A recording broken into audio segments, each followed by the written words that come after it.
भारत में कोलारा घाटी किस नदी के तट पर स्थित है? बढ़िया प्रश्न है। भारत में कोलार घाटी किस नदी के तट पर स्थित है? गंगा, नर्मदा, गोदावरी या महानदी? किस नदी के तट पर स्थित है? भाई आसान सा प्रश्न है, उत्तर देने की कोशिश करिए। किसके? कोलार घाटी नर्मदा नदी के तट पर स्थित है। किस नदी के तट पर स्थित है? तो नर्मदा नदी के तट पर स्थित है, ध्यान देंगे।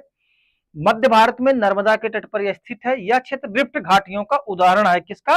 रिफ्ट घाटियों का उदाहरण है यह क्षेत्र, ध्यान देंगे। चलिए अगला प्रश्न 609, चौथा प्रश्न संख्या 609 है। देखते हैं क्या है 609वां प्रश्न जो है। गोदावरी नदी का डेल्टा किस राज्य में सबसे बड़ा है? क्या है? गोदावरी नदी का डेल्टा किस राज्य में सबसे बड़ा है? महाराष्ट्र, आंध्र प्रदेश, उड़ीसा या तेलंगाना? आपको पता होगा गोदावरी नदी महाराष्ट्र राज्य के नासिक जिले में त्र्यंबकेश्वर नदी की पहाड़ियों से निकलती है और ये कर्नाटक, आंध्र प्रदेश जैसे राज्यों में बहती है। गोवा, कर्नाटक, आंध्र प्रदेश जैसे राज्यों में बहती है, ध्यान देंगे। प्रश्न है गोदावरी नदी का डेल्टा किस राज्य में सबसे बड़ा है? क्या है?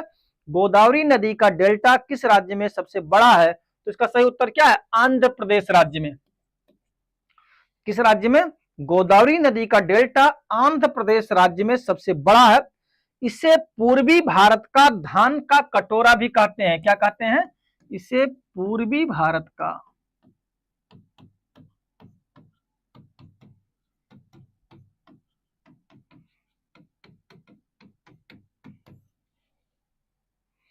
क्या है? इसे पूर्वी भारत का धान का कटोरा भी कहा जाता है। यहाँ की मिट्टी उपजाऊ है, ध्यान देंगे।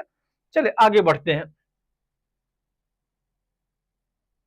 सॉरी, पूर्वी भारत नहीं होना चाहिए, आंध्र प्रदेश है। दक्षिणी भारत का, दक्षिणी भारत का